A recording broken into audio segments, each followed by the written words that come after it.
तर पृथ्वीराज चव्हाणांनी राज्यातील 2 पक्ष संपणार असल्याचा मोठा दावा केला आणि यानंतर शरद पवारांनी पक्ष विलीन करण्यासंदर्भात वक्तव्य केलं होतं। यावरून आता भाजपचे प्रदेशाध्यक्ष चंद्रशेखर बावनकुळे यांनी भाकीत केलंय। शरद पवार आणि उद्धव ठाकरे यांचे पक्ष आता विलीन होणार असल्याचं बावनकुळेंनी सांगितलंय।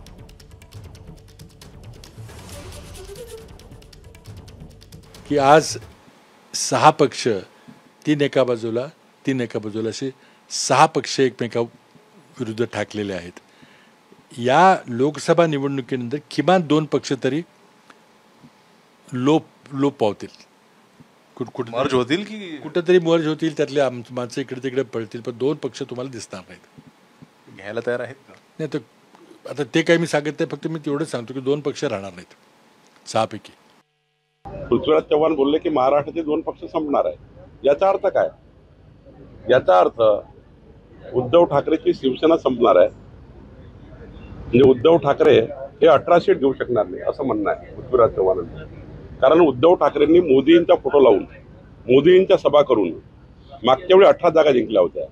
आता पृथ्वीराज चव्हाणच्या बोलण्यात असं येत आहे, जे बोलल्याच्या नाव नाही घेतलं त्यांनी, पण मला त्यांचा कल नेहमी वाटतो, ते मी बोलतात ते बरोबर बोलतात की ज्या दिवशी पृथ्वीराज चव्हाण बोलले दुसऱ्या दिवशी शरद पवार साहेबांनी विलिनीकरणाची भाषा केली। पृथ्वीराज चव्हाणजी बोलल्यानंतर विलिनीकरणाची भाषा शरद पवार साहेबांनी केली। याचा अर्थ विलीन कोणाला व्हायला लागणार? तर उद्धव ठाकरेंना विलीन व्हावं लागणार आणि शरद पवार साहेबांना विलीन व्हावं लागणार। एबीपी माझा, उघडा डोळे बघा नीट।